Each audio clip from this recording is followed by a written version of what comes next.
Hi, everybody. I'm David Paparelli, co-founder of M-Cultivo, and this is The Cupping Table. We are interviewing the best coffee producers and the best coffee buyers in the world to get their outlook, their insights, and their perspective on the specialty coffee industry. And our next guest today is Maria Olano, and she is the senior coffee trader for the FNC in Colombia. And just excited to learn from her today.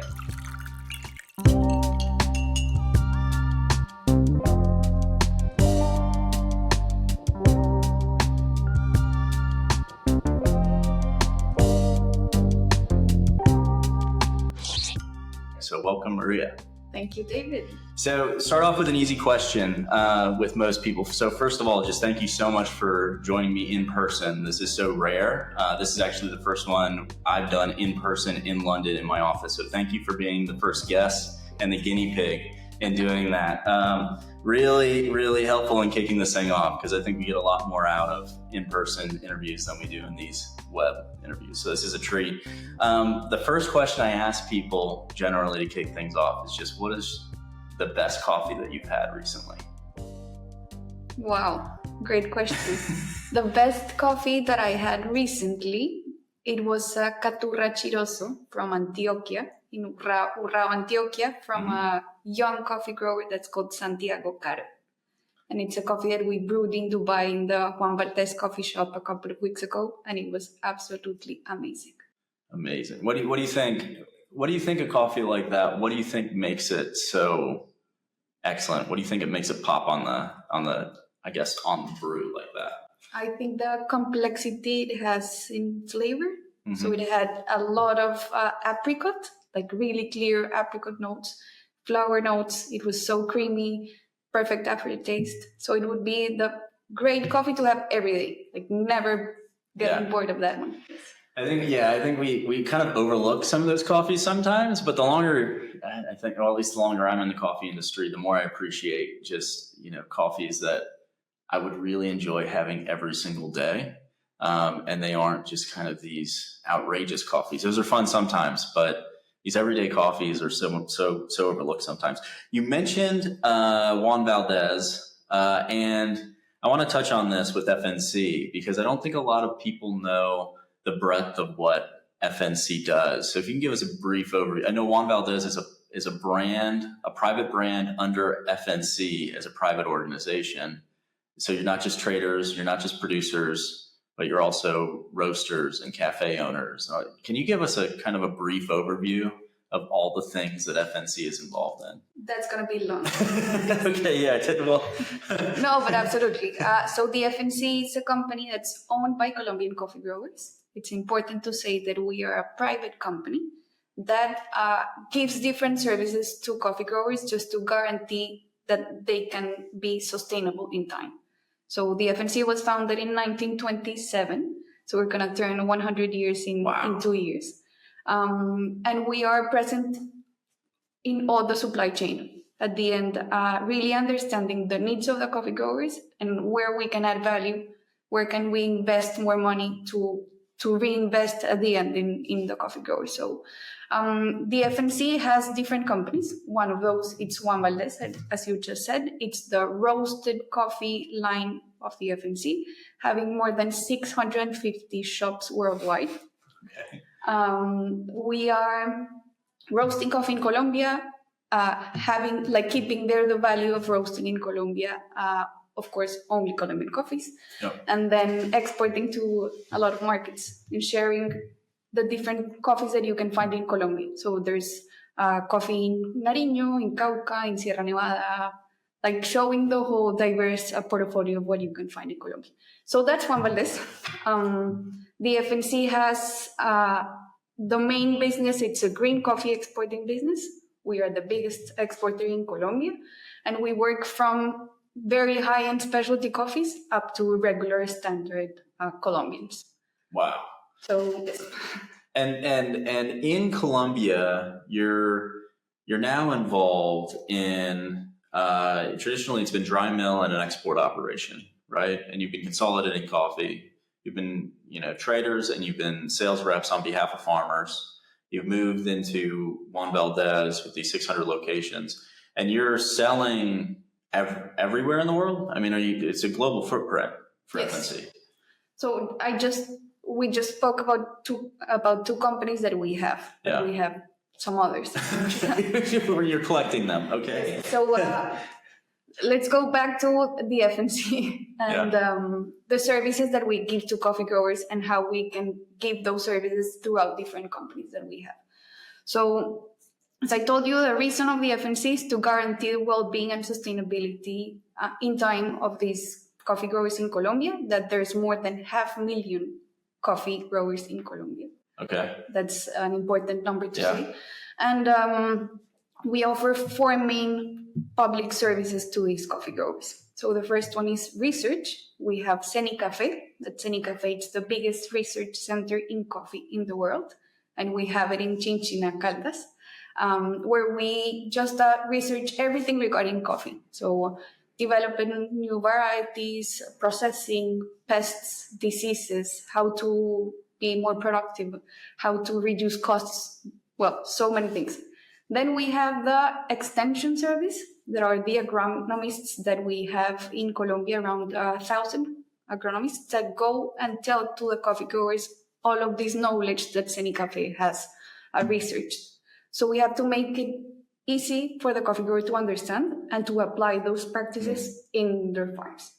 Then we have the Café de Colombia brand, that we are the ambassadors of that brand worldwide. So that's actually how Juan Valdez started, how we could get closer to consumers and tell them the value that the Café de Colombia has. And the last one is the exporting business, where we do green. We have as well the freeze-dried coffee factory in Colombia. It's one of the biggest in the world, actually. And we are exporting to different markets: freeze-dried, extract, roasted coffee under Juan Valdez. And the freeze-dried, that's instant coffee, effectively. Yes. Okay, yeah. So that's completely vertically integrated in Colombia to produce free-dried extract and roasted coffee. And is all of Juan Valdez coffee roasted in Colombia, or are you roasting in other areas in the world? For now, only in Colombia. Okay. Yes. Is that all of it? There's more. There's more. Okay. So there's Alma Cafe. Yeah. It's the logistics operator of the FNC, who really handle and touch the coffee that we move. So the FNC doesn't do it. We have this company that's the one that does all the logistics, operations, milling, and exporting at the end. And then you've got traders or sales, business development people and teams in almost every corner of the world as well, right? I mean, North America, Europe, I think you have an Asia team as well, yes. Right? And so it stretches that way to handle, but import's not really a part of what FNC does. So we are an exporting company, okay. And we have sales teams around the world. So we have one office in New York, we have one office in Amsterdam, one in Shanghai, and one in Tokyo. Yeah. And of course the Bogota office, that's the headquarters. Absolutely incredible. It's a lot to keep a handle on, I'm sure. And your new CEO, I'm sure, is a very busy guy as a result of that. I want to kind of double click on the research arm, just because I don't know if people in Colombia, or maybe not even outside of Colombia, recognize what might be coming out as a result of the amount of investment in that research. Are there any things that come to mind that you say, okay, well, that was actually a pretty big movement in coffee as a result of our investment in research in Colombia? Is there anything that they tout to say this was a revolutionary thing that's kept coffee alive in Colombia or kept coffee alive globally? Anything that people would beg, borrow, and steal from the research? So one of the first things that FNC did when we started, it was if I'm not mistaken, in 1938 that they founded CENICAFE. Mm-hmm. So from the very first moment, they said, we have to get ready and we have to research and how to improve coffee in Colombia, how to make it more profitable. Mm-hmm. And more productive. I think right now we are in the best moment in terms of how very well renovated the coffee park is. Right now we have 87% of the coffee park in resistant coffee varieties, which Wow. is very important. So if coffee leaf rusts arrives to Colombia, nothing's going to happen. We are protected. We're protected because we developed for more than 60 years coffee varieties that right now can handle this type of diseases. With coffee leaf rust specifically, I mean, that was a huge issue. Was it 10 years ago or so, right? And Colombia was sort of protected. It wasn't hit as hard as other countries. I mean, other countries were absolutely decimated throughout Central America for sure. Colombia was not hit as hard as these other countries, and that was due to this basically cultivar development from research with FNC. The first one that we launched was the Colombia variety in 1982, I think. So we were getting ready to have a healthy coffee park. I think it was in 2011, the coffee leaf rust, which we had impact. It was a loss of 30% of production, which was big, huge. But it was not 100%. Yeah. In Central America, as you just said, it was terrible. El Salvador just didn't have any coffee, for example. So we've been investing a lot in telling the coffee grower you need to have a healthy coffee plantation. Yeah, absolutely. And I want to, when it comes to healthy coffee, you're producing amazing coffee through FNC and all the elements that you have, you really have the ability to steward the coffee from effectively the farm level all the way to, the cup with Juan Valdez. Where your job's concerned, the green coffee all the way to the roaster, right? Walk us through the quality categories that you guys generally operate with, and if there is bands in that, because there's got to be separate brands and differentiation among the quality coffees that you sell green. Is that right? Yes.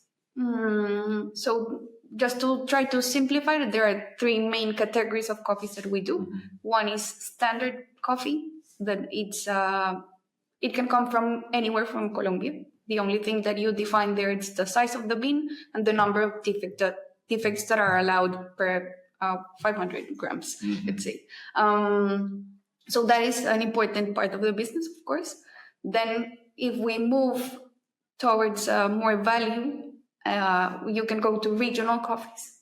So regional Antioquia, for example, regional Cauca, regional Nariño, that have specific cup profile notes.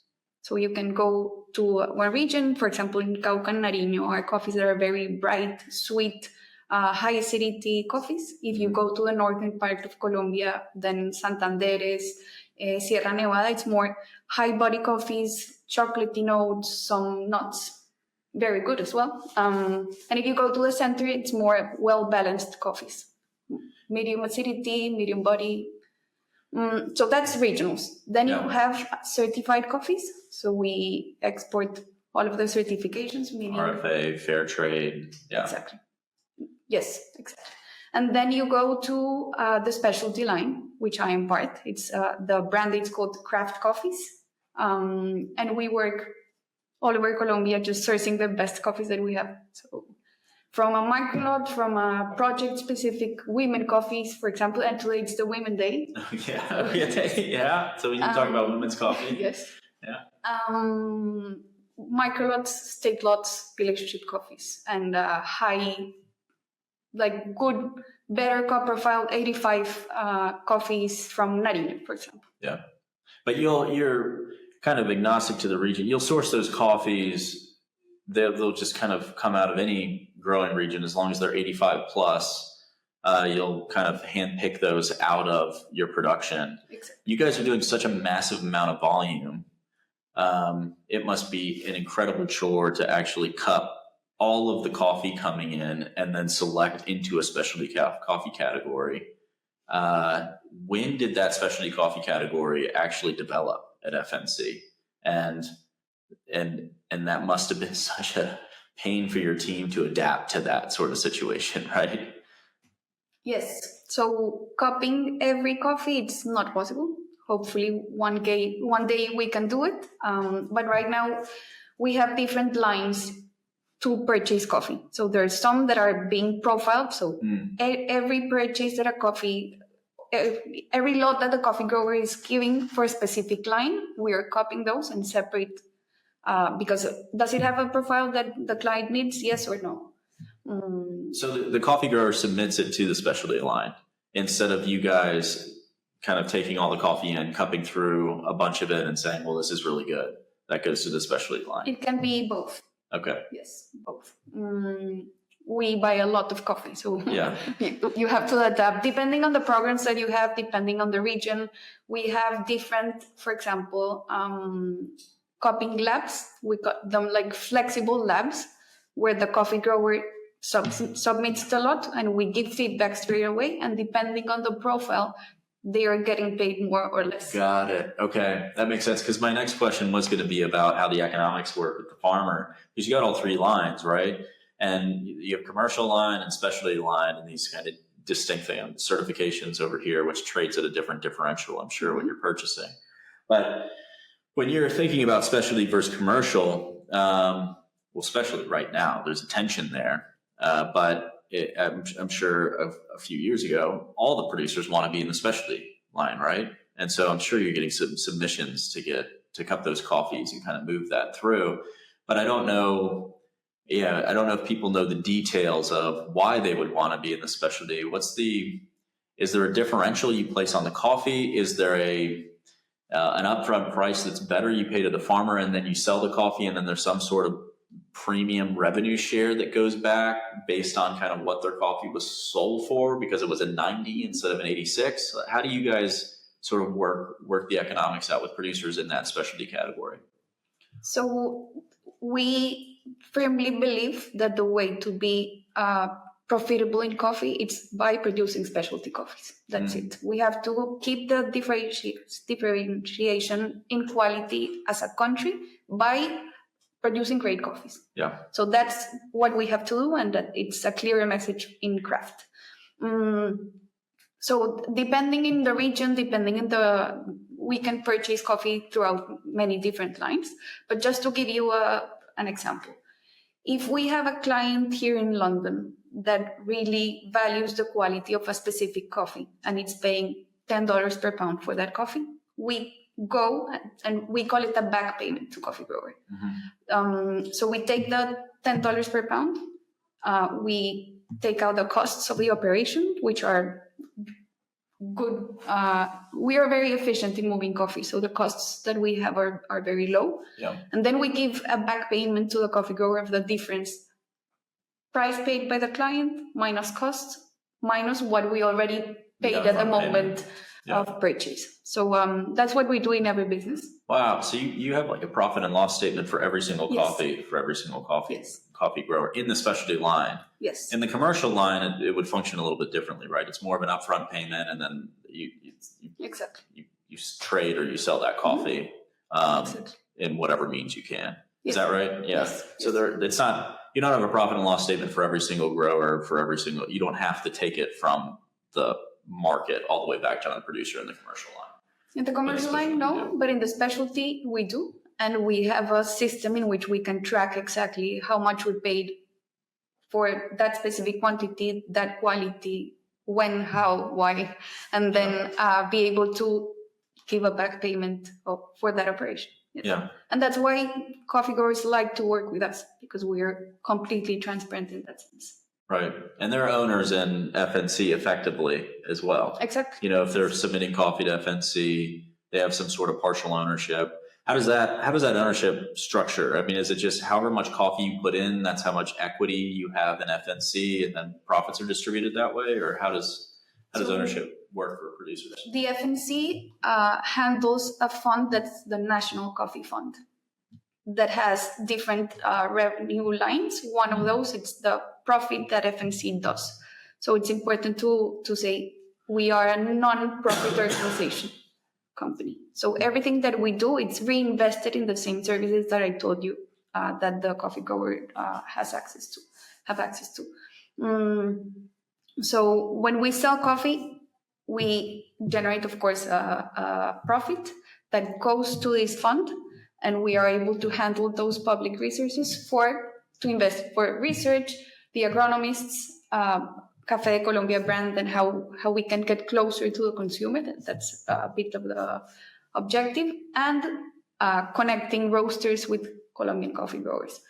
But going back to the question, coffee growers in Colombia have an ID that identifies them as a coffee grower.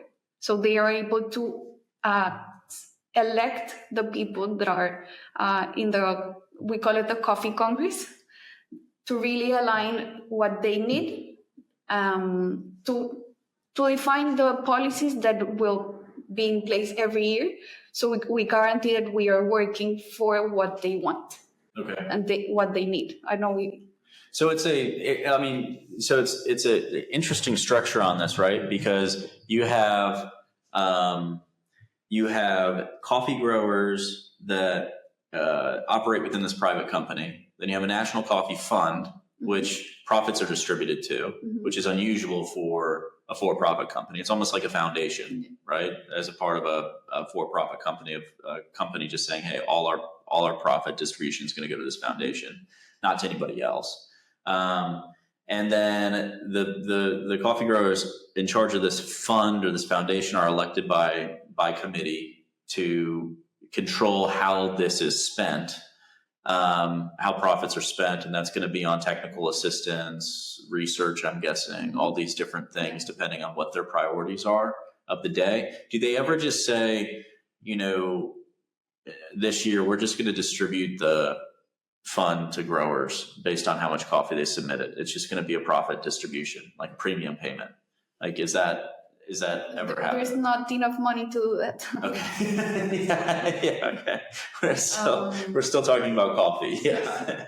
Okay. No, but just the structure is every coffee grower has an ID, and there are specific committees at the municipal level. So I am able to choose who I want in my municipality to represent my needs and what we want. Yeah. So at the municipality level, then there's the departmental level. There are 16 delegates of every department that gather every December for the National Coffee Congress in Bogota, or in different cities in Colombia, where they have different commissions on what are going to be the policies in terms of commercialization, what the people in the ground need, what's going to be in terms of sustainability, the financial investments that the FNC will do. So there are different commissions where just for a week, the coffee growers gather and design the strategy for the next year. Yeah. So we receive we call them recommendations from the coffee growers that are the ones that tell me as an employee of the FNC what I should do for the next year. Interesting. Yeah. And are there any other owners of FNC besides coffee producers? It's completely 100%. That's amazing that, and maybe I don't want to get too deep into all of this because I know we've got a lot of things to talk about, but it would be interesting to know, how do you start a private company without raising any money from private investors, and give it all away to coffee producers effectively, and then have the ability to move the amount of coffee that FNC has started moving? I mean, the organic growth on that is just insane. I mean, I guess the simple question is, how did FNC start and get the funding initially to kind of kick off and do this initiative?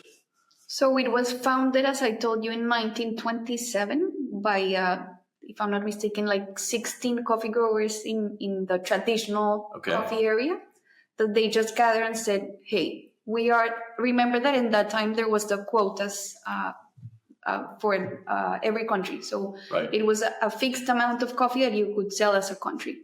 Yep. So they just gathered and said, what if we create a company that can represent the needs of Colombia as a country, and not just single producers trying to get a better portion of the quota.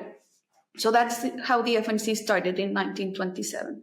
From there, it started to grow, of course. So these growers pooled capital and their money and their resources and their time to start this. And then as it became more successful, they invited other growers to basically join, and then it just became that. But by that time, banking relationships had been established. Like, you had access to capital, I'm guessing. So it stopped being as much of a problem. But they pooled all their resources to kind of grow the thing. Okay. And are those 16 growers, do their farms still exist, or was it fragmented out and became smaller? No, farms? the farms still exist. Okay. Some of them, yes. So it's like founding farms for FNC. Is that in your specialty? Are they in specialty category at all? Is that a special lot in anything you guys do? It was 100 years ago. So Okay. I would have to go and check this, like, who these people is, and if they are still in coffee. I would say they do. Interesting. I was talking to a producer the other day in Kenya, and he's having his 100-year anniversary as well. And he had, I never heard of this before, but he had a huge portion of his farm still with the original trees from 100 years ago, still producing, like still in relatively high production, high enough to where he said it's not economically beneficial to cut them down and replant and do the whole thing, right? I guess, I don't know if it's pruning. I don't know what he's doing. I'm going to find out. I'm going to interview him at some point. But, one of the ideas was 100-year anniversary. I mean, can you get some of the coffee from a tree that was planted 100 years ago? Does it still exist on the farm? And can it, what would the market be like for that? What an incredible celebration. So if they still exist, it'd be amazing to try it. No, but in Colombia, I think those do not exist. Okay, so not a great idea. In terms of farmer impact, you guys are doing, besides the profit and loss statement for every specialty coffee farmer, I know you guys are heavy in impact assessment and making sure that you're actually doing good things for farmers. Can you talk a little bit about that? Yes, we have a division that's the Social and Rural Development Division, the FNC. Let's go back. So we have 16 offices in Colombia, one per department where they really understand the needs of those specific coffee growers. Because if you go to Nariño, for example, the average size of the farm, it's very, very small. If you go to Antioquia, the farmers can be a little bit, just to not take it exactly, there are small, medium, and big coffee growers in Antioquia. But in general, they would be a little bit bigger. So their needs are different than the ones from Nariño. So we have one office per department, so 16. And that's the way in which we can really do projects with good impact that are in line with what they need. So it's the impact. It's people talk about assessing impact, and obviously social, environmental, governments. You kind of hear these terms thrown around. I do like this approach that's more community driven, where it takes the pressure off people that have to provide the impact, as well as if that's a position someone could be in. To say, well, actually, the community just determines what their needs are, and then we allocate funding to provide those needs. But they're really coming up with, by community, by area, these are the most important priorities in Colombian coffee in Nariño this year. FNC, can you help us with these projects? And then you kind of facilitate resources around that? Yes. Okay. We work very closely with the local governments as well to implement specific projects. So as an example, roads in a specific area, coffee farms where they need to move the coffee for 10 hours by horses. So the FNC goes with the local government, understands how we can build roads so the coffee grower can take out easily the coffee from their farms to the municipalities, for example. We do projects in kitchens, for example, traditional kitchens in Colombia are just wooden kitchens. And of course, that has a lot of impact in the health of you're women breathing in the smoke regularly. here, Yes. yeah. So improving the kitchen conditions, improving the bathroom and sanitary conditions, building better drying facilities, helping them in having clean and in good condition fermentation tanks. There are many things that we do every day. Well, that is the interesting thing, and I want to hop over to the investment in washing stations you all have made, because the interesting thing about Colombia in comparison to other countries, not all other countries, but a lot of them, selling parchment is kind of the common practice, right? Versus selling cherry, and in Central America, certainly selling cherry is really, very common. East Africa, selling cherry is very common, and it comes in at these reception points, and then it goes into a consolidated or aggregated washing station or wet mill facility, right? This is unusual in Colombia, and you guys have made an investment in washing stations. So not just providing the technical assistance in all of these coffee farmers' washing stations, which I'm sure is an absolute nightmare, but trying to do that yourselves now, right? What's been the experience with this new washing station project? So we are not investing in building washing stations. There are already some in Colombia that are working, and we want to work closely, like more close with them. Mm-hmm. As you said, traditionally in Colombia, the coffee growers pick the cherries, do the beneficio process in their farm, dry, and sell parchment. And that's a lot of work. Yeah. And coffee growers in a peak of the harvest don't sleep. But a lot of risk too, as well, right? Because you can mess up the coffee at any level, any stage of that. And so it's a lot of work, a lot of risk, and for quality and for consistency in quality, it's difficult to guarantee a very consistent coffee because there's so many hands, so many different ways of processing. So one of the investments, as you just said, that we're doing, it's working with the local communities that already have their washing stations in how we can improve the consistency of that coffee in the long run, and how the coffee grower just go sell the cherries and do something else than just working and washing their coffee and processing. So we are working right now with 2 washing stations to set a bit the parameters of how can we make those coffees consistent. It's not easy, I have to say. We've been doing trials. We've been copying coffees. We've seen how the quality improves, and hopefully we find that as a solution for consistency, solution for better prices, because we need to get better prices. It does.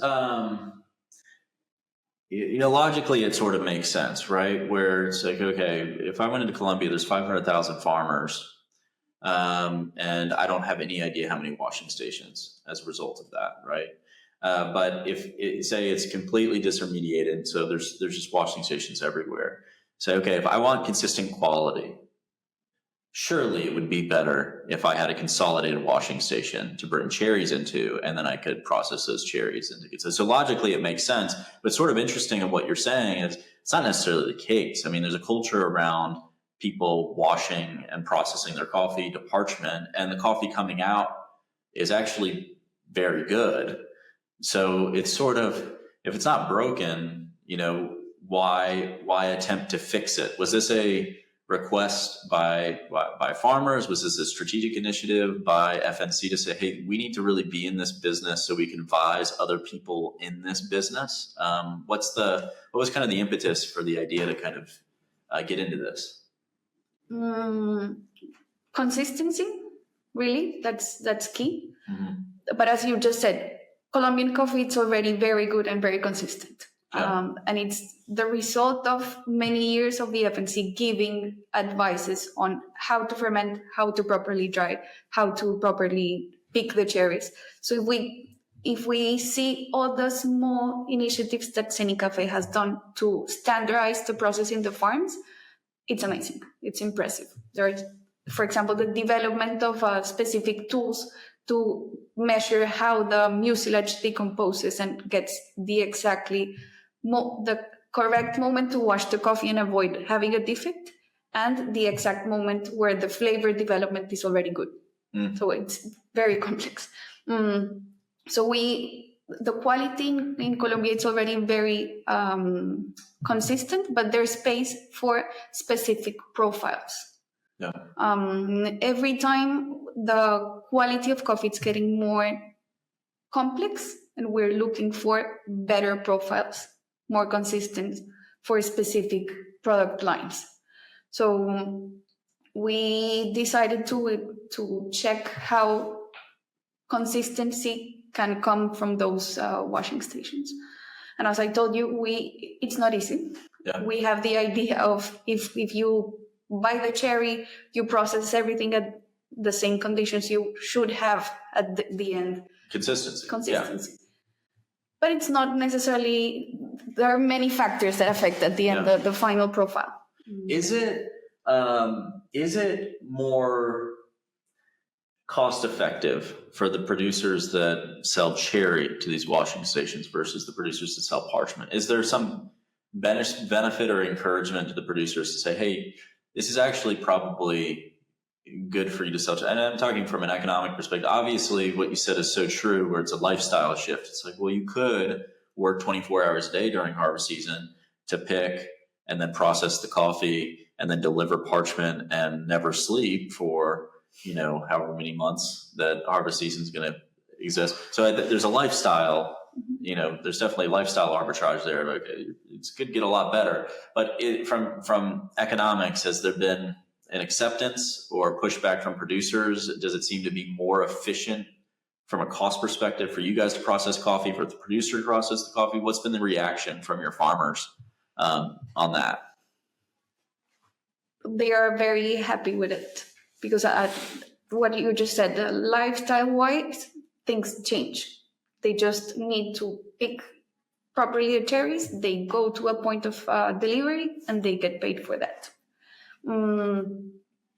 And we've seen as well a lot of cost reduction in terms of energy, water use, for example. It's very important as well. There are many benefits on that, and we are working on how to replicate it in different parts of Colombia. It's still very small. Yeah, I was going to ask that because it kind of makes your job incredibly more complicated. I'm just thinking about that specialty line, right? Mm-hmm. Where a producer that drops off, and I'm exchanging producer and farmers constantly, but a producer that drops off parchment to you all, and you're able to keep that submitted as a separate lot, and they sort of build that, and you say, okay, here's a type sample. If you like it in your specialty line, you say, great, please deliver the rest, and then they kind of consolidate that and they bring it to parchment, right? But this washing station doesn't really work that way, right? I mean, you've got, day lots now.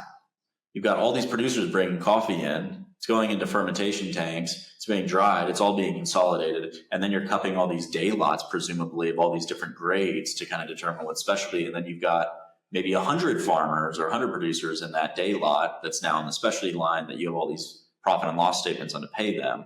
I mean, have you guys felt that complexity as it's increased, or am I completely wrong on how all that's kind of functioning? No, you're not wrong. It is that way. The thing is, the washing stations are not necessarily for microlot processing, so it's more a blend. It's more about commercial. But not necessarily commercial, but very good commercial that can be 85 plus. Mm-hmm. That we can sell at premium prices that we can transfer to the coffee grower. So the idea is not just commercial standard coffee, it's how we can get value from that. Yeah. Processing better. Processing better and having their traceability as well of who delivered what. Right. When. So at the end, we can analyze the data and say it's working or it's not working. Yeah. And, I guess The other thing I was curious on when you said you guys were making this investment, again, logically, it kind of, okay, that makes sense. They're doing everything else in coffee. Why not do washing stations, right? But another thing that came to mind on this was it puts you in a position with producers where there'd be a couple of different strategies, right? You could say, we actually prefer that you guys deliver cherry. You could say, we have this washing station now.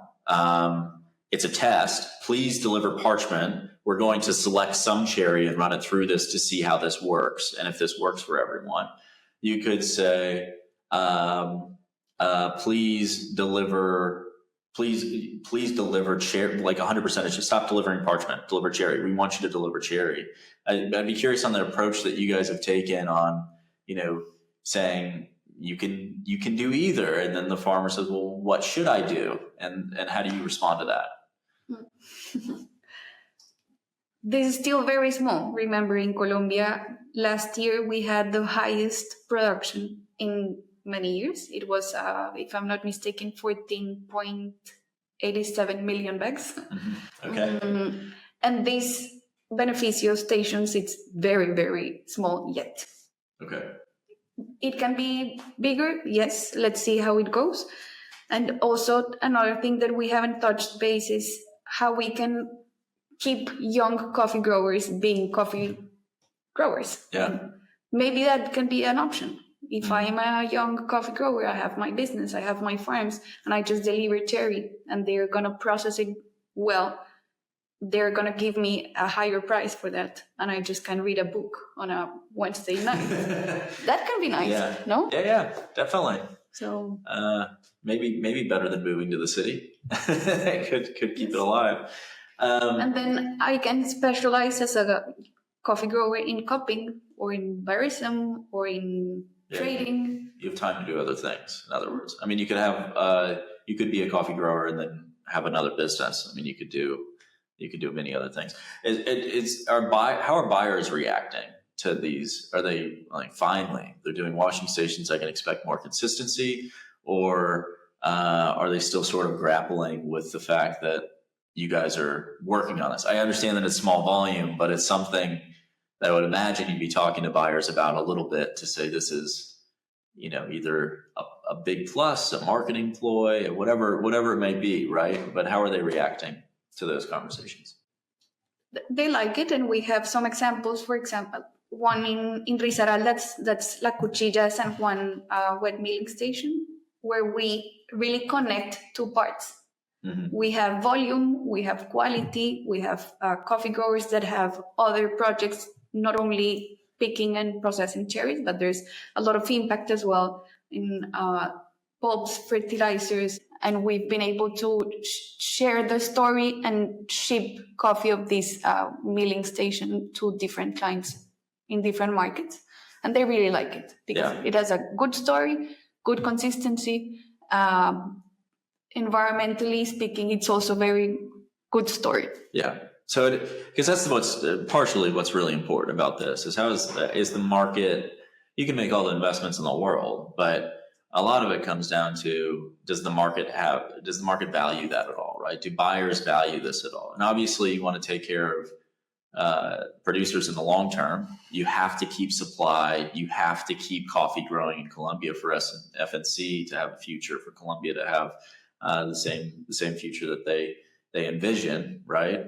But if buyers don't value these investments, then it's sort of, well, maybe we should focus on parchment and dry mill. So I guess as a preliminary test, the buy side of the equation that you've sent coffees to, they are sort of saying, yeah, there's some value to this over buying the parchment from a washing station that another producer worked on. Yes, it's going to be a long process. Mm-hmm. It's small, but we want this to be an option in Colombia. Is the idea to do more micro lots and nano lots and more experimental processing techniques and kind of use it as a brand halo effect? Or is it to stay with consistency and blends and just produce the cleanest Colombian coffee that can be produced? I think both are happening now. Okay. And if you see last year, for example, the worldwide barista competitions, 6 out of 7 are Colombian coffees. Yeah.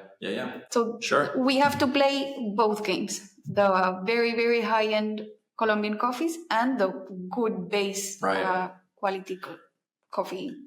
And the Colombian coffees, and you can go source these, and maybe that's the easiest thing to do. But the Colombian coffees that are in those barista competitions, they are going to be relatively experimental coffees, or I don't know if they're called would be considered fad coffees, but they're coffees that are newer, more experimental, and they're coming from individual producers that are some of the best producers in the world, managing their own mill operations. Right? FNC can I would think can source those for sure and kind of funnel them through FNC's network. But it does sound like FNC might have the ability to not only buy from that community, but contribute to that community of experimental techniques to get to coffees on a world stage on a more meaningful level. You've done it with varietals, right? With research and development. You've got a ton of resources. Can FNC do it with experimental washing station or beneficio processing techniques? Because you can't really do that at the dry mill, right? It's already done. Yeah. So is that part of the kind of the ethos or the thinking in these washing stations is, hey, let's push the community of washing stations forward and we'll just be a part of that community? Or is it more, hey, we're going to aggregate coffees and we think that consolidation is a better form of processing? It can be both. Again,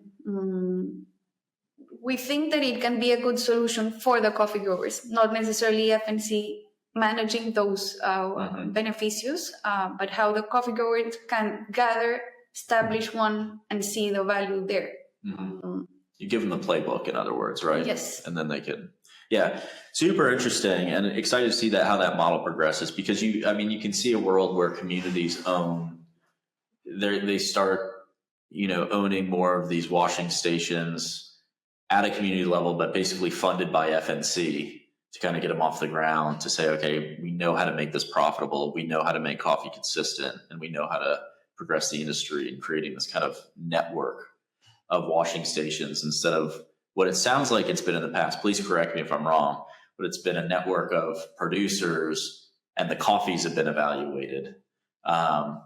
The kind of investment at the washing station level at this depth, at this level, just hasn't been considered until recently over the 100-year history at FNC.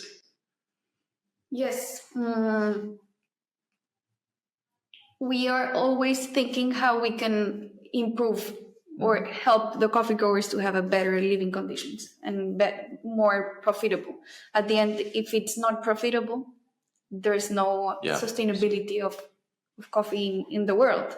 So we have to look for different alternatives, and one it's this.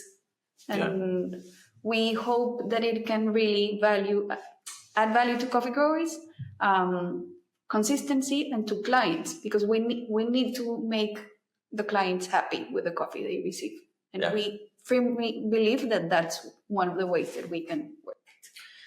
I love it. Yeah. And moving from kind of off that point, you mentioned that, which I thought was great, but I'd like to dig into it a little bit more. You mentioned that specialty coffee is really the future of coffee. It's really where the margin is. And I'm misquoting you there after hearing that only 30 minutes ago. But I do think there's something there, and I want to dig into that because the market conditions right now are, I call them unique. I mean, some people are referring to as chaotic. There's volatility. Prices are really high. That can be good for some people, really bad for other people, right? And I would just say maybe they're challenging market conditions, but market conditions always seem to be challenging.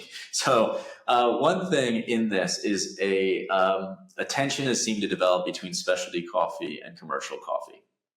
And you guys are living this more than most because of the volume of coffee that you produce. And I know you refer to your specialty category as small, but for most places, it's actually quite large. For most exporters, I'd say it's actually quite large. In that tension, are you seeing, do you still feel that specialty coffee is the future of coffee, even if what I imagine is happening in Colombia, and tell me if this is or is not happening, but there is some cannibalization of volume from specialty into commercial as prices move up in the C market? Is this future still specialty? So you're touching many points there. First of all, we're having a great moment in Colombia in terms of productivity and prices. So we are very happy. But we know that this is not going to necessarily stay forever. So we still have to work to keep the quality consistent again, because people value Colombian coffee because of the quality that we produce. So if right now we don't pay attention to quality, some clients will say, hey, I want to buy more Colombian coffee. So we have to be there. And right now we are telling the coffee growers, do not forget the quality. It's important. Even if you just do a standard basic process, you will get a good price, yes. But in the long run, if you're not doing a good processing, we are going to be the ones that suffer. Sure. So, yes, that's a conversation that I have every day with the coffee growers that I work with. Are they pushing back and saying, hey, I'm just gonna, it doesn't really matter. I don't have to pay as much attention to picking anymore. I'm just gonna push it through the washing station, develop parchment out of it. You're gonna pay me, $4 per pound equivalent parchment price, less cost. That's a great deal. That's better than what you paid for specialty last year, right? Exactly. So how do you, I mean, does your specialty category then basically, does it shrink? Does the dollar value of the specialty category actually increase, but the volume shrink? What does that look like for you guys? So we were a little bit concerned of how many specialty coffees we were going to buy in the harvest with these prices. But surprisingly, coffee growers right now know the impact of processing well coffee.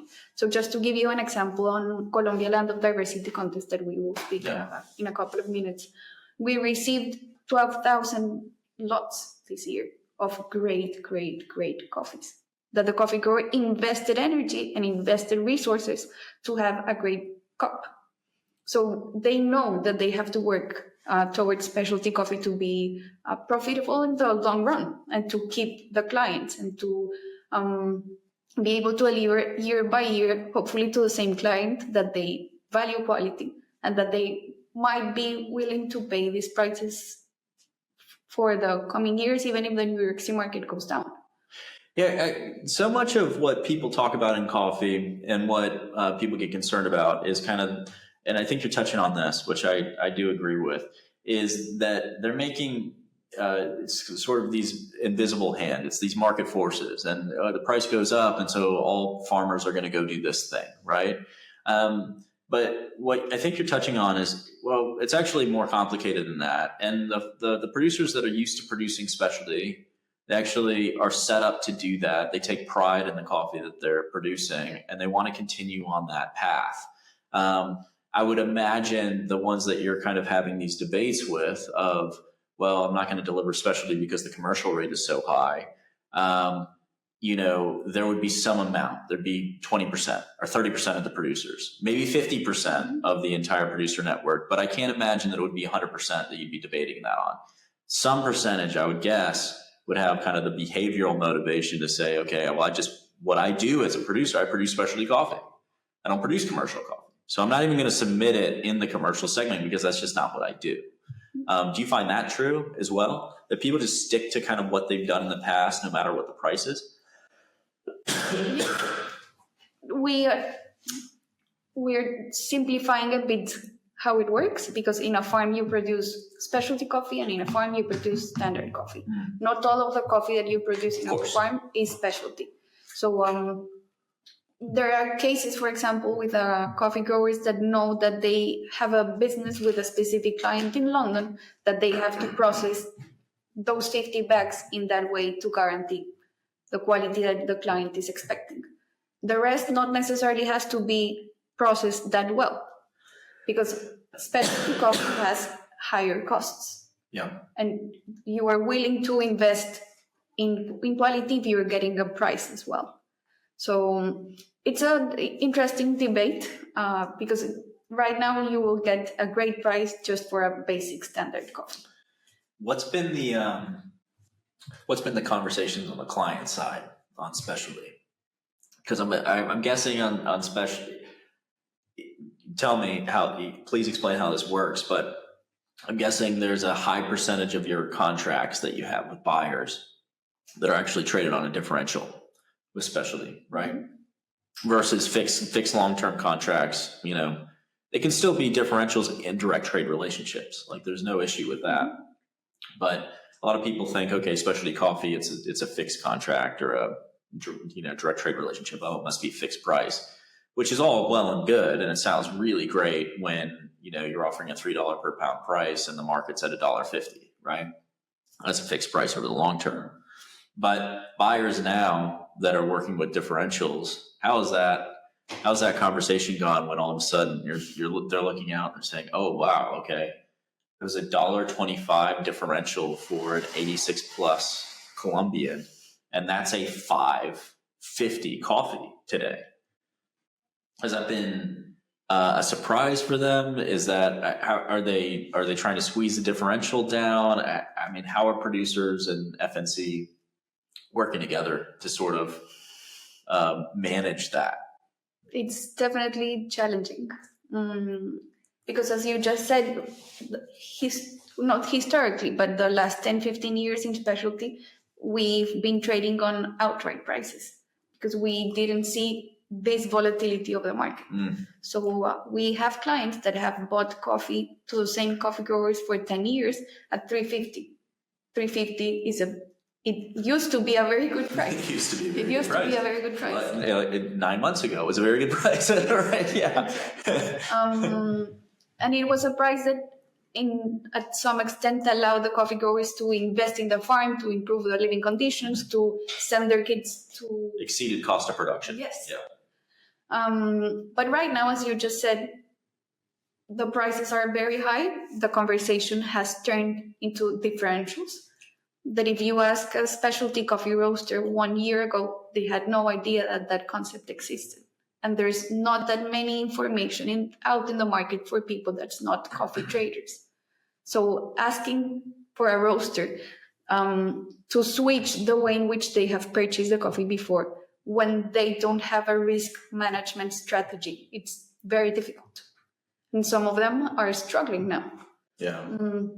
But what we have said is maybe this is the moment in which we as FNC have to not help, but maintain those relationships where roasters were paying very good prices to coffee growers when the market price of the C market price was $1.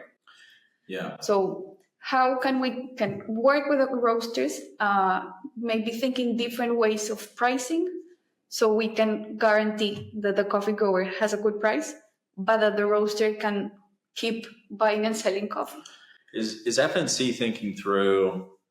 Yeah, a lot of questions come to mind on this, but is FNC thinking through how to now, I guess, either assume or educate roasters on how to manage risk in the future to avoid these kinds of conflicts, or is that really just not FNC's position to sort of speak about that or offer services around that?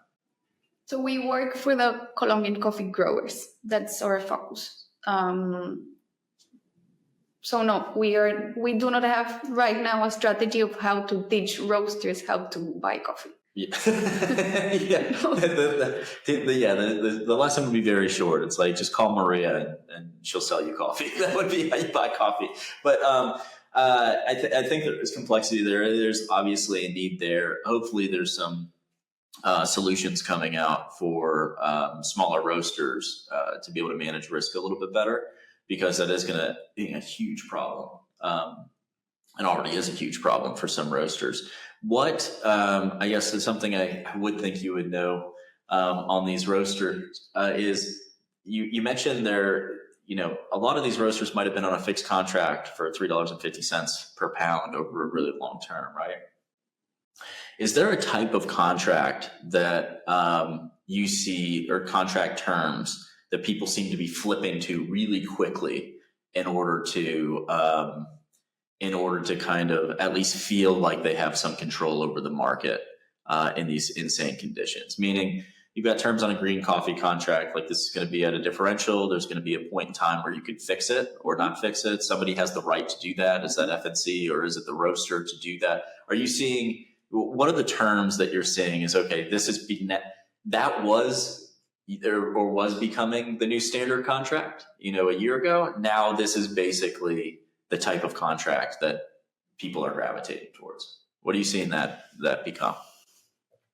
So that we just sell the coffee and speaking about specialty coffee. Speaking of specialty coffee, only yeah, specialty 100%. Yeah. I sell the coffee that I know that the coffee grower that I work with will sell to me. Yeah. So the conversation on prices has to go to that level. I cannot decide the price of a coffee that I am not producing. Sure. So when the price was $3.50, the coffee grower knew that it was $3.50. The roaster knew, and I knew, so it was easy. Just a green coffee contract with FNC and the producer. You're good, right? Yeah. But of course, there's risk if I sell the coffee at $3.50 and then the market is at $4. I would lose money, so I cannot do it. The only way that we can do it right now, it's working on differential basis, as you say. So we can guarantee the premium that it's on top of the New York City market. Yeah, and are you at what point are you fixing the differential, and who has what are you seeing that in the contract? Because I'll give you an example. We had a few contracts come through, and we had roasters that had the ability to fix the price. Mm-hmm. Contracts on a differential.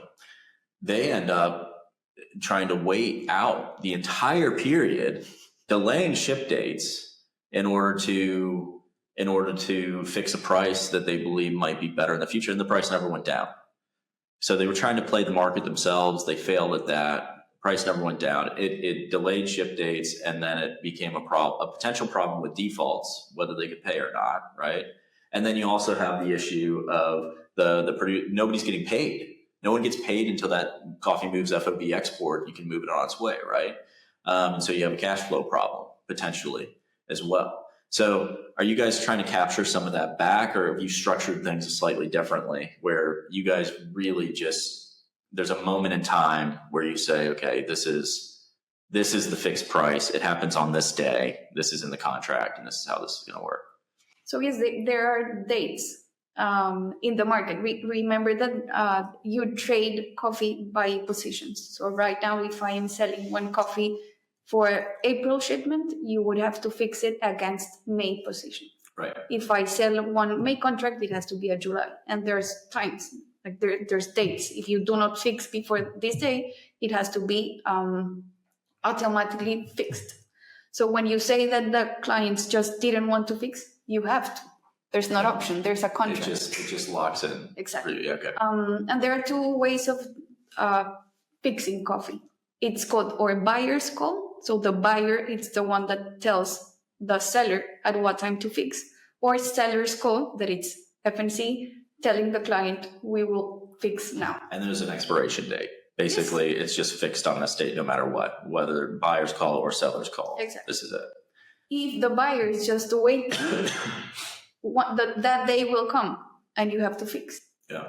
And it's going to be expensive if you didn't fix when you wanted to do it. And it'll be pre-ship date projected, no matter what. Yes. Yeah. So this is what's interesting about some of this conversation is, and why I wanted to kind of dig into that a little bit to see if anything had changed around this for FNC is, in specialty coffee, this conversation, it was happening, but it's call it maybe a lower percentage of contracts. Now it's almost all contracts seem to be on this differential with some sort of, because it became more fair now. The producer has to play this, has to play into the reality that the commercial coffee price is not potentially, in most cases, better now than the specialty coffee price has been over the last 5 to 10 years, right? Not for all producers, but I'd say for most of specialty.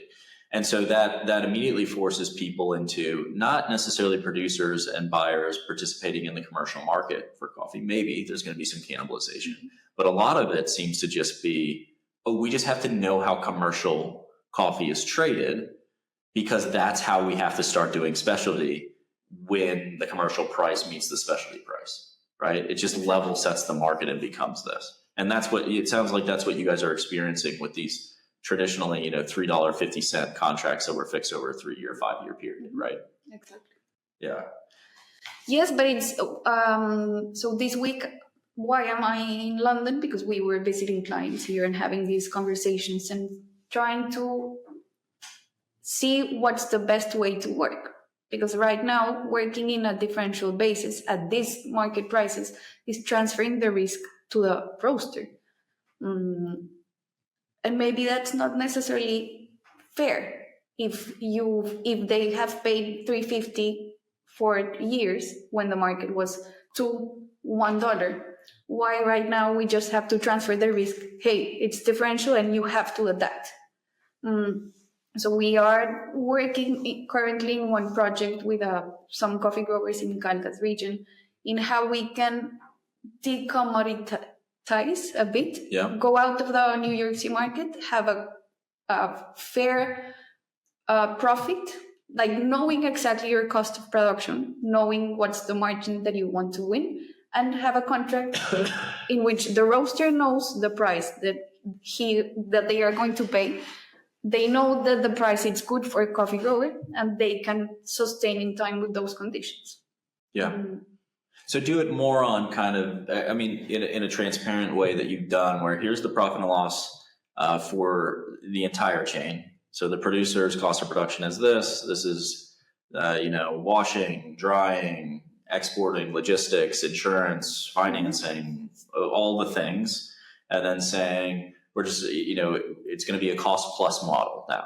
So instead of using the C market as basically the base with the differential on top of that, it's almost like here are all the costs. We're going to do differential on top of the costs. That's sort of the idea. Yes, we're having the conversation because we have to go back to this. This is a relationship business.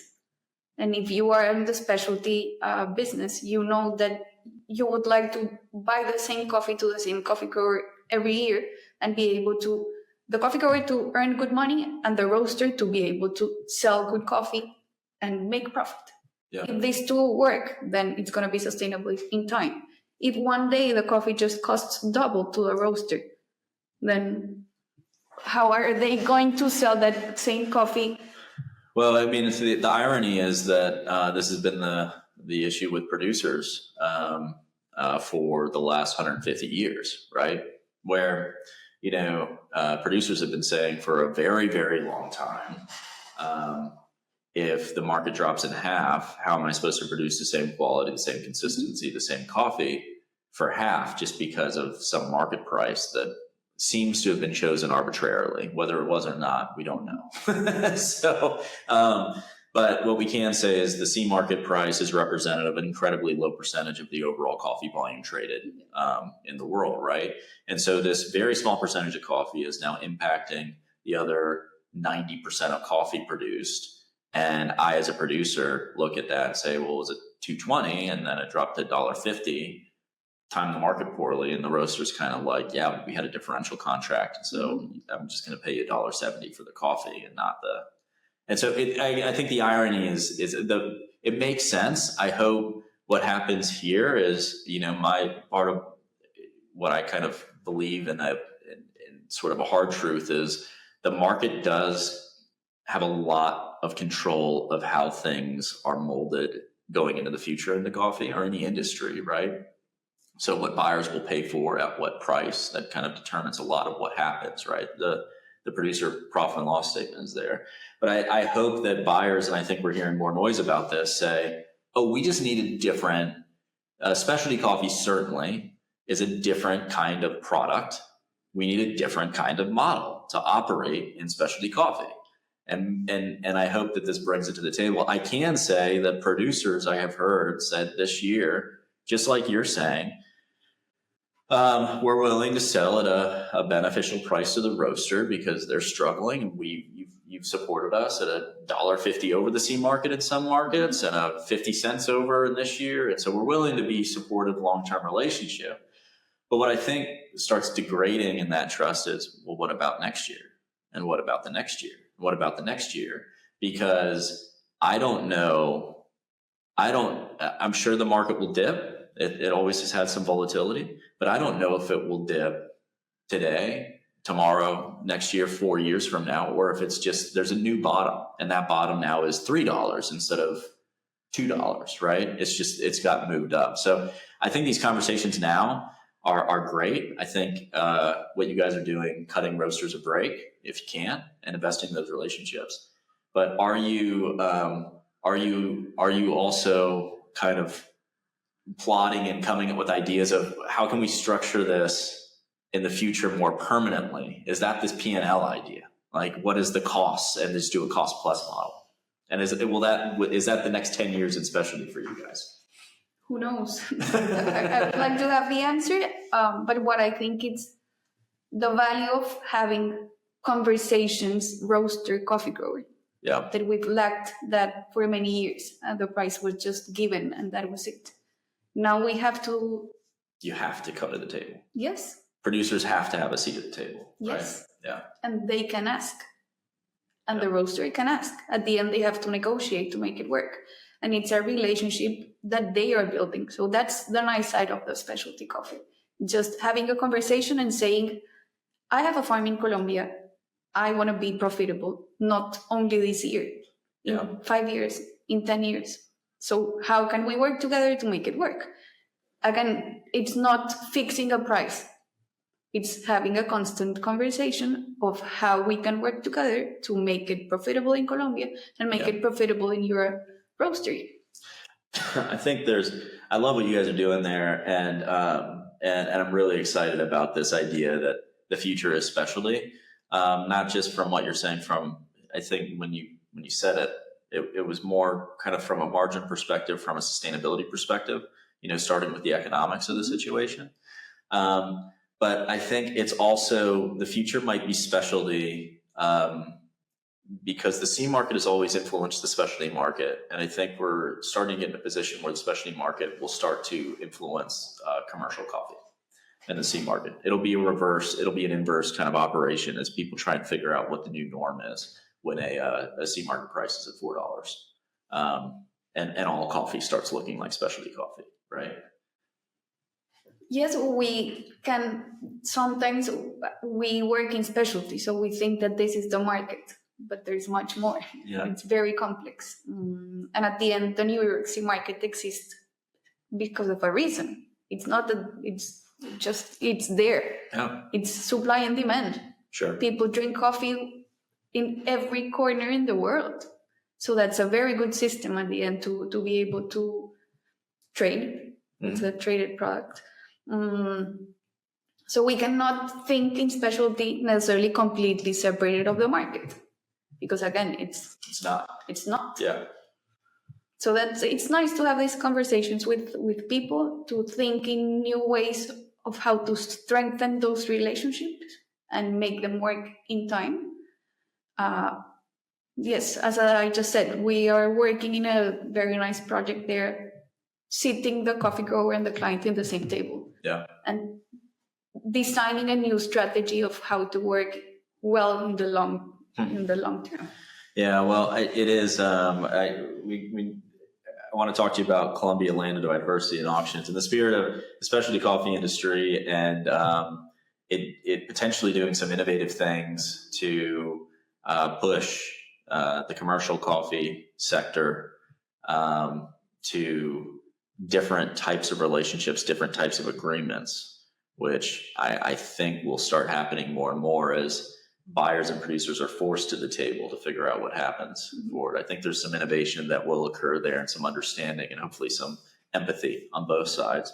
So I love that you guys are leading the charge on that. But in that innovative element, one of the things that you guys have done for some years now, and you'll have to remind me how many years it's been, but you've hosted the Colombia Land and Diversity Auction, right? Can you talk a little bit about what that is and what that means for the FNC coffee farmers? Absolutely.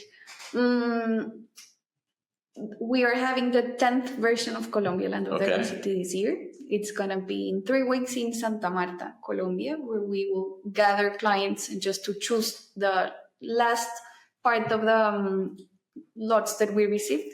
So what's Colombia Land of Diversity? Just very basic. It's the contest that the FNC organizes to showcase the best coffees that we produce in Colombia. And as the name says, it's diversity in terms of flavors. There's no just one Colombian coffee. There are many different Colombian coffees with many different attributes that we want to evaluate. So we started this contest in 2016, where we said we want to identify the best coffees because of specific attributes. Because sometimes you want a citric coffee. Sometimes you want a bold body coffee. Sometimes you want something more exotic. So we designed this contest in which every coffee grower can participate. When they participate, they are selling the coffee to the FNC. So the FNC buys a lot and pays for that. So it doesn't have any cost for the coffee grower to participate. And from there, we start doing different cupping rounds in Colombia to select the best lots. This year, as I told you, we received 1,200 lots. 1,200, yes, 1,200 lots. Yeah. Yes. And we just said yesterday the best 53 that did it for the last part of the contest. And we're inviting clients to Colombia to help us select out of those 53, which are the ones that we're going to auction in the 4th of April of this year. But you guys do something really, this is oddly unique in the auction space, but I think it's a brilliant move. A lot of pressure on the event, but a brilliant move, which is the buyers come into Colombia, right? They select the coffees. So it's sort of this international jury setup where they come in, they select the coffees that have been almost pre-selected to get down to the 50. They're not cupping all 1,200, I hope. That would be a lot. So you guys have done an enormous effort to already cup all these coffees, narrow it down. They then cup the final selection lots, and they get down to 50. And then a day or two later, they fly into Bogota. It's either Bogota or Medellin, usually, right?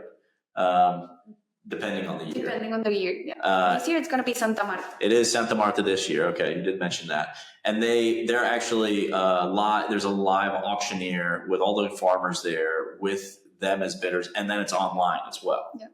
Which is, I mean, to me, it feels like,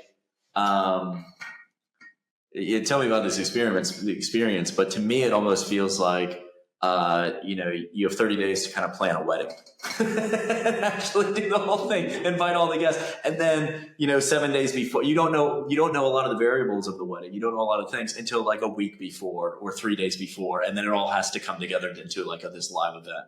Yes. It's very stressful. These 3 weeks are going to be very, very stressful, but it's good to be able to really connect the buyers and the clients the buyers and the coffee growers in the same space. We will bring these 53 coffee growers to Santa Marta to have conversations, maybe in English, in Spanish. We don't know really how it is, but at the end they are able to communicate and to explain how they process the coffee, what they did, and the buyers can tell them what they really liked from that coffee. So it's generating the relationships between those two parts that at the end it's what the FNC does. Yeah. Like allowing these relationships to be built. So we will be there on the 4th of April, live auction. There's an auctioneer, the coffee growers just asking for better prices, and you can log as well through M-Cultivo and bid from wherever you are. So we will host this year 2 events at the same time. It's Hotel X Shanghai. It's going to be the same week. So we will do the cuppings as well in Shanghai.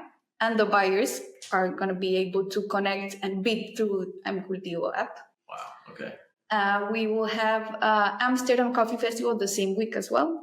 So we will do some cuppings in Amsterdam so the buyers can taste the coffees and hopefully bid.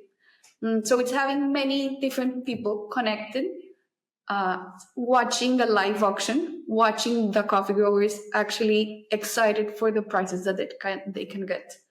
And experiencing these coffees, cupping them in these satellite events. So you'll have cuppings in Amsterdam and cuppings in Shanghai the same week as the auction. So Exactly. everybody needs to look out for you guys there and join in those cuppings. And the as you said, we work together to make that auction available globally as well as in Colombia, which that was sort of one of the questions I had from your experience on this is we just did this auction in Dubai, and it seemed like the novelty of having something in person was so meaningful to have the producers and the buyers connect, but then people weren't necessarily aware that, well, we can bid in anywhere, and I don't have to be in Colombia. Have you guys experienced that at all, or has it been pretty seamless on getting people online and in person? I think we are a good example of how to make that work and that happen. We cannot bring all the buyers to Colombia. Yeah. We need to send samples and we need to showcase those coffees for people that cannot make it to Colombia. So we're also sending set of samples to clients, and they are actually connecting and buying online. So that's nice. And they receive the coffee and they will roast it. It's actual coffee lots. Yep. It's not kilograms. It's 500 kilograms of coffee that they can roast in Paris or that they can roast in Los Angeles. Yeah. So no, it's nice, and I know this version will be very, very good. We're investing a lot of energy because it's the 10th version. We received exceptional coffees this year. Let's see where the prices go. Yeah. Is there anything? I mean, I know it's the 10th version, and that's a huge accomplishment just to have done it for that long and support farmers and buyers and host them all every single year. And it takes a lot to keep these things going. So that shouldn't be understated. Congratulations on that. Is there anything from kind of the Colombian coffee perspective this year that you're excited about in this auction? Just the coffees that are coming to light. Anything that's kind of standing out that you can mention? Well, the quality is great, and it's good to see how producers from all over Colombia participate. It's not only specific areas. We receive from every different department coffees. Mm-hmm. And it's amazing to be able to put those in a table and think, wow, this is Colombia. It's all of Colombia, it's all over. It's Colombia, so different cup profiles, floral notes, chocolate, red berries, high acidity, medium acidity. Like there's a lot of variety there, and that's what we want to showcase to the world at the end. And it's very good to see how in 10 years we have been able to showcase those coffees and to create relationships from those auctions. So there are coffee growers that participated in the first version. They sold coffee to a specific client, and they are every year selling coffee to that client because the contest at the end allowed them to connect. Yeah. I mean, I think that's what I like about the Land of Diversity auction is, well, one, I think it's just exciting and educational that you can kind of experience all of Colombia on one cupping table. I mean, there is a certain amount of uniqueness to that. I mean, that it is difficult to do just to get all those coffees in one place and have them be at that sort of level. But I think the other thing is this kind of sourcing discovery. I mean, bringing the buyers down, having them meet the farmers and take that relationship back with them and then kind of build on that year over year. And then even the buyers globally. I mean, they can't make it. I mean, what a gift that they can order a sample set, have this education or this unique experience, and then be able to bid on a coffee, potentially win it, and establish a relationship with the producer without having to get on an airplane and go out into